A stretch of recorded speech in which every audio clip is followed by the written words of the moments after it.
first big Republican hearing since taking control of the House about Twitter and how they backfired spectacularly and humiliatingly. I won't refresh that story for you, but we then saw the next hearings, the committee looking into the weaponization the weaponization of government. It's hard to say it with a straight face.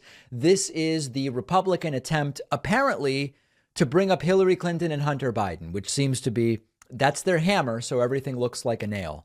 This hearing started yesterday with two of the most electric speakers you can imagine, Chuck Grassley and Ron Johnson. Maybe electric is a bit of an exaggeration.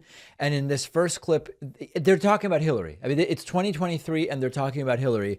Here is Chuck Grassley, oversight of the FBI, very important, weaponization of government, talking about how Hillary colluded with Russia in 2016, apparently to defeat herself. This is so, Russia wanted Trump to win and Hillary colluded with them, I guess, to help defeat herself.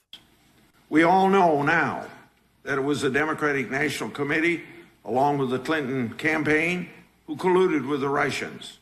What? They used a former Russian spy. Russian? Fusion, GPS, and law firm to create a fake dossier.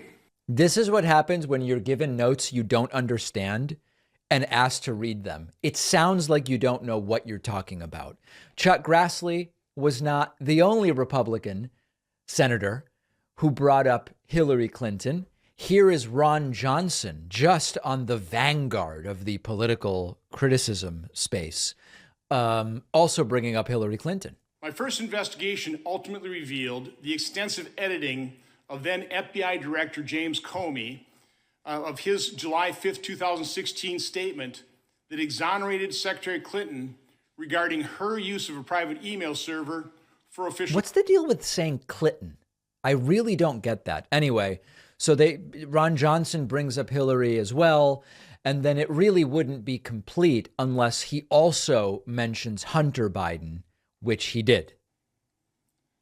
Prior to the impeachment proceedings, Hunter Biden's obvious conflicts of interest in Ukraine became public, and Senator Grassley and I began investigating.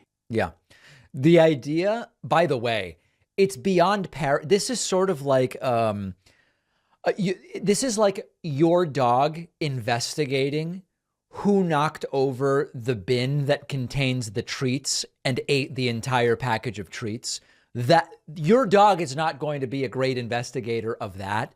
Chuck Grassley and Ron Johnson investigating Hunter and Hillary does not seem like it's going to get you to the bottom of anything. Now, speaking more seriously, during her opening statement, Delegate Stacey Plaskett, a Democrat who is on the committee, because remember, even though this is a Republican organized committee, Republicans want this committee, you have Democrats on these committees.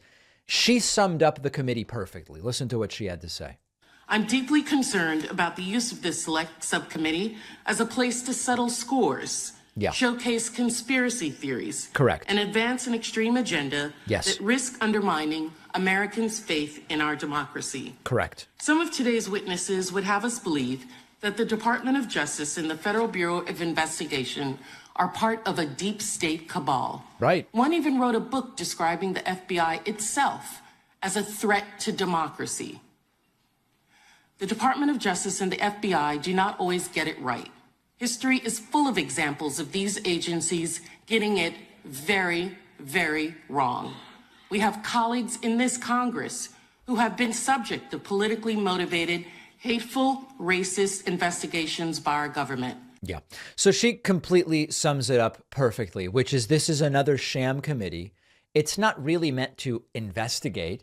It is meant to prop up a narrative that they have already decided is the truth and to prop it up based on the pre-existing conspiracy theories and wild claims that we've been hearing from these very same people for 2, 4, or even 6 years. So it is yet another joke, and it doesn't seem like it's going to get any better anytime soon. Are you tired of the same old off-the-shelf grocery store honey? Look no further than Manukora, our sponsor. The honey is made by bees that pollinate the native manuka trees in the remote forests of New Zealand. It gives it a unique, dark, rich, delicious flavor that you won't find in any other honey. It is 100% raw. If you look at it side by side with regular boring honey, you can see the difference. I've got my honeys next to each other on the counter and it looks very different. Manukora is also responsible and sustainable. All Manukora honey is harvested using traditional methods, so you can enjoy your creamy caramel honey, knowing that the production was easy on the bees and on the planet. It's a perfect natural sweetener. I've been adding it to my tea and my toast, but because of the amazing complex flavor, I find myself using it in things I didn't even put honey in before, like oatmeal and yogurt and smoothies.